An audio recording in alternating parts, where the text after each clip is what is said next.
Good morning students, स्वागत है आपका आपके अपने YouTube channel the space academy में।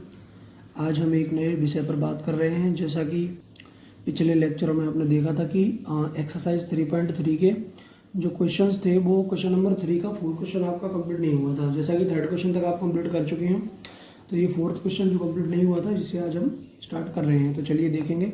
ये बहुत ही इंपॉर्टेंट क्वेश्चन है जो कि अप्रैल 2021 में होने वाले एग्जाम में पूछा जा सकता है। 4 से 5 नंबर में ये प्रश्न पूछा जाता है, तो आप इसे विशेष तौर से तैयार करें। और एक बात विशेष तौर से याद रखें कि यदि आपने अभी तक चैनल को सब्सक्राइब नहीं किया है तो आप जल्द से जल्द चैनल को सब्सक्राइब करें एंड वीडियो को लाइक भी करें। और आपके जो फ्रेंड्स हैं या आपके जो टच में हैं उनको ये वीडियो ज़्यादा से ज़्यादा लोगों तक शेयर भी करें, ताकि जो भी स्टूडेंट्स हैं उनको इसका फ़ायदा मिल सके। तो चलिए अपन स्टार्ट करते हैं। सबसे पहले अपन इस सवाल को पढ़ेंगे कि सवाल में क्या पूछा है और अपन को क्या जवाब देना है। तो चलिए सबसे पहले देखते हैं। एक नगर में टैक्सी के भाड़े में एक नियत भाड़े के अतिरिक्त चली गई दूरी पर भाड़ा सम्मिलित किया जाता है। मतलब ये है कि एक नगर में टैक्सी चलती है, वहाँ पे क्या है कि एक फिक्स भाड़ा कर दिया है। मतलब एक फिक्स किलोमीटर के लिए फिक्स भाड़ा है। यदि उसके अलावा अतिरिक्त किलोमीटर में गाड़ी चलती है तो उसका भाड़ा अलग से फिक्स कर दिया है। तो उसके लिए क्या है, यदि आपकी जो टैक्सी है वो 10 किलोमीटर दूरी के लिए चलती है ज़्यादा, तो उसका किराया आपको 105 रुपये देना होगा। उसके बाद यदि वो 15 किलोमीटर चलती है तो उसके लिए आपको 155 रुपये नियत भाड़ा देना होगा। तथा प्रति किलोमीटर नियत जो भाड़ा है वो तथा प्रति किलोमीटर भाड़ा है वो दोनों अपन को ज्ञात करने हैं। एक तो ये नियत भाड़ा अपन को ज्ञात करना है, ठीक है। दूसरा अपन को प्रति किलोमीटर भाड़ा ज्ञात करना है। तो ये दोनों अपन को ज्ञात करने हैं। और एक क्वेश्चन का आंसर और देना है, वो ये है, एक व्यक्ति को 25 किलोमीटर की यात्रा करने के लिए कितना भाड़ा देना होगा। तो ये आपका सवाल है। तो सबसे पहले आप सवाल को समझ लीजिए, उसके बाद आंसर करना बहुत आसान होता है। तो सबसे पहले सवाल आप समझ चुके होंगे कि एक नगर में टैक्सी चलती है, उसमें एक नियत भाड़ा फिक्स है, लेकिन उसके अलावा यदि टैक्सी आपकी चलती है तो अगर आपकी किलोमीटर 10 किलोमीटर चलती है एक्स्ट्रा तो वो आपको 105 रुपये देने होंगे। और यदि वो टैक्सी चलती है 15 किलोमीटर तो उसके लिए आपको 155 रुपये देने होंगे। तो अब अपन को नियत भाड़ा ज्ञात करना है और प्रति किलोमीटर भाड़ा ज्ञात करना है। उसके बाद 25 किलोमीटर यात्रा करने वाले व्यक्ति को कितना भाड़ा देना होगा वो भी ज्ञात करना है। तो चलिए सबसे पहले अपन मान लेते हैं। देखेंगे, सवाल पढ़ लिया आपने अच्छे से। अब थोड़ा सा अपन स्लाइड आगे करते हैं। देखिए सबसे पहले अपन बात कर रहे हैं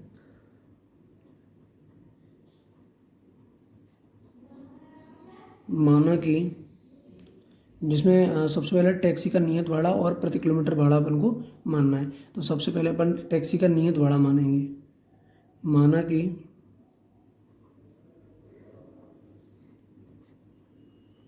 टैक्सी का नियत भाड़ा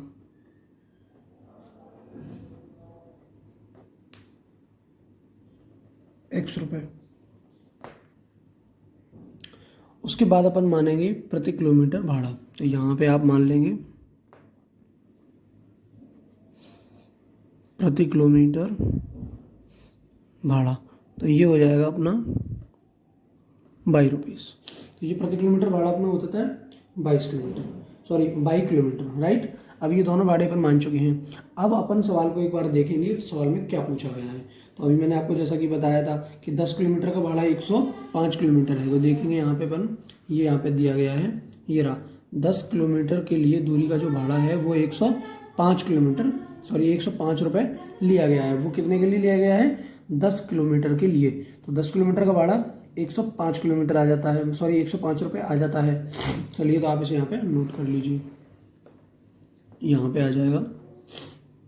चूँकि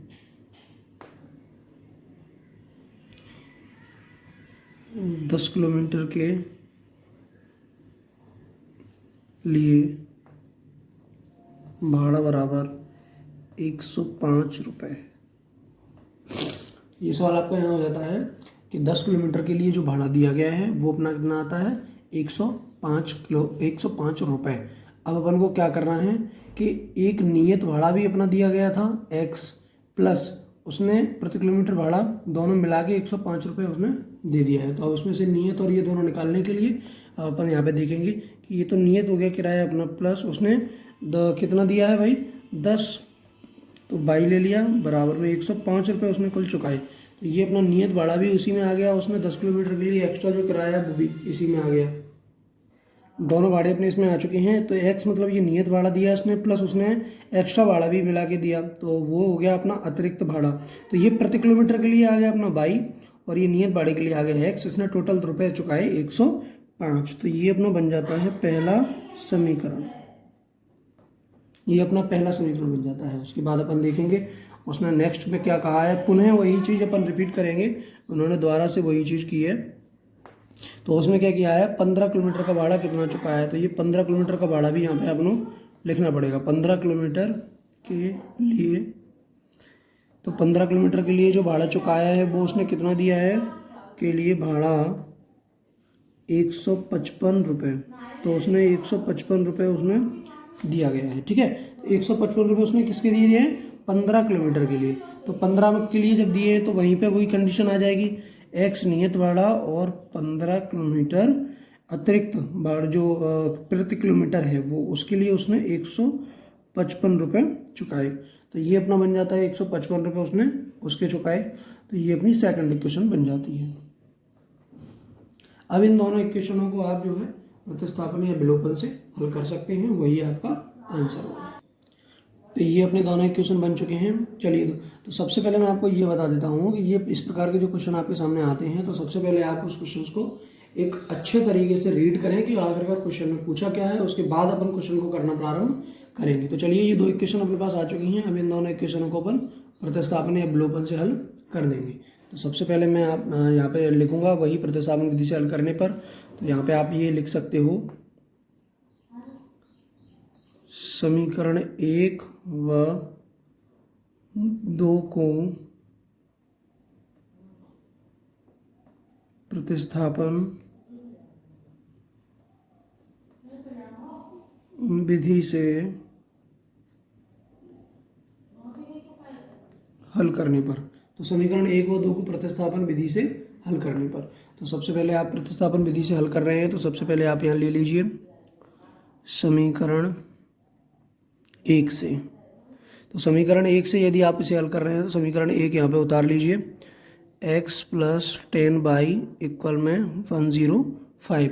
ये आपने यहाँ उतार लिया। चूँकि प्रतिस्थापन विधि से हल कर रहे हैं तो आप इसमें x का मान निकाल सकते हैं। तो x के मान के लिए आप 105 माइनस 10/, ये आ जाएगा अपना, ठीक है। तो जिसे आप इक्वेशन तीसरी का नाम भी दे सकते हैं, जैसा कि मैंने आपको प्रतिस्थापन विधि में बताया था, इसे आप तीसरा समीकरण भी कह सकते हैं, राइट। उसके बाद अपन देखेंगे ये तीसरा समीकरण हो जाता है। यहाँ पे अपना x का मान आ चुका है, तो अब यहाँ पे एक लाइन और लिखेंगे, समीकरण 3 में से x का मान समीकरण 2 में रखने पर। तो यहाँ पे क्या करना है, ये समीकरण जो 3 आया है इसमें से x का मान, x का ये पूरा मान आ गया है, वो से समीकरण 2 में रख दीजिए। तो कौन से समीकरण में रखना है, समीकरण 2 में। तो ये समीकरण 2 दिया है, इसे आप यहाँ पे नोट कर लीजिए। तो x प्लस 15/=155। तो ये अपना आ चुका है x प्लस 15/= ये अपना सेकंड इक्वेशन है जिसमें आप x की वैल्यू रख रहे हैं। तो x की वैल्यू क्या है, यहाँ पे ये दी गई है आपको x की वैल्यू। यहाँ पे x की जगह पे आप रख देंगे 105 माइनस के 10/, प्लस 15/=155। तो यहाँ पे क्या करेंगे, ये 105 जो है इधर प्लस का है, इधर आके ये माइनस का हो जाएगा, और 15/, में से ये 10/, जाएंगे तो ये बचेगा अपने पास 5/, बराबर 155 माइनस 105 यहाँ आ जाएगा। देखिए ये आपके पास आ चुका है। इसमें से आप क्या करेंगे, ये 15/, में से 10/, जाएंगे तो 5/, बचेंगे प्लस के, क्योंकि ये माइनस का है, घट जाएगा इसमें से, और 105 इधर प्लस का है, इधर आगे वो माइनस का हो जाएगा। तो यहाँ पे आ जाएगा 22 बराबर 155 में से 105 जाएंगे तो सीधे सीधे 10 बचेंगे, ठीक है। तो 155 में से 105 आप घटा दीजिए तो सीधे सीधे आपके पास जो है वो 50 बचेंगे। उसके बाद आप ये जो 5 है इसे आप यहाँ पे कर दीजिए, तो ये अपना 5 10 जा 50। तो बाई की जो वैल्यू आएगी वो अपनी 50 आ जाएगी, ठीक है, सॉरी 10 आ जाएगी। वाई की जो वैल्यू आएगी वो अपनी 10 आ जाएगी, क्योंकि यहाँ पे 155 में से 105 जाएंगे तो 50 बचेंगे, और ये जो 5 हैं वो यहाँ आ जाएंगे बटे में, तो ये 5 का 50 में भाग देंगे तो यहाँ पे 10 आ जाएगा। तो ये बाई की जो वैल्यू आ गई है वो अपनी कितनी आ चुकी है, 10। अब अपन क्या करेंगे, इस बाई के मान को समीकरण 3 में रख देंगे, जिससे कि अपने पास एक्स की वैल्यू निकल आएगी। तो ये समीकरण 3 है, यहाँ पे आप लिख दीजिए बाई का मान समीकरण 3 में रखने पर, तो बाई का मान समीकरण 3 में रख दिया। तो उसके बाद क्या करना है, x बराबर 105 माइनस के 10 बाई, तो बाई की जगह अपन को क्या करना है, 10 रखना है। तो 105 माइनस के 10 इंटू 10, तो आ जाएगा जी 105 माइनस के 100, तो ये बाई की वैल्यू आ जाएगी, बाई की वैल्यू आ जाएगी अपनी 5। तो ये एक्स और बाई की वैल्यू आ चुकी है अपनी। तो चलिए देखते हैं, ये अपने पास जो बाई की वैल्यू थी वो आ चुकी है 10 यहाँ पे, और जो एक्स की वैल्यू है वो आ चुकी है अपने पास 5। तो ये दोनों वैल्यू अपने पास आ चुकी हैं, एक्स की 5 आ गई, बाई की 10 आ चुकी है। अब अपन क्या करेंगे, अब अपन यहाँ पे लिख सकते हैं कि अपना कौन सा भाड़ा कितना आया है। तो यहाँ पे अपन लिखेंगे नियत भाड़ा x रुपये, x रुपये मतलब कि ये आ गया अपना 5 रुपये। तो ये तो अपना नियत भाड़ा हो गया जो कि 5 रुपये है। उसके बाद अपना आता है प्रति किलोमीटर भाड़ा, तो ये अपना आता है 22 रुपये, तो यहाँ आ जाएगा अपना 10 रुपये। तो ये दोनों अपने आंसर आ चुके हैं, यहाँ अपना उत्तर हो जाएगा। चलिए, तो आज के अपन वीडियो लेक्चर को यहीं समाप्त करते हैं, और नेक्स्ट जो क्वेश्चंस है वो आपको नेक्स्ट लेक्चर में जल्द से जल्द मिलेगा। तो और आप हमारे चैनल को सब्सक्राइब करके रखें, बेल आइकन दबा के रखें, जिससे आपको आने वाला लेक्चर सबसे पहले मिलेगा। और वीडियो को एक लाइक और शेयर जरूर करें। धन्यवाद।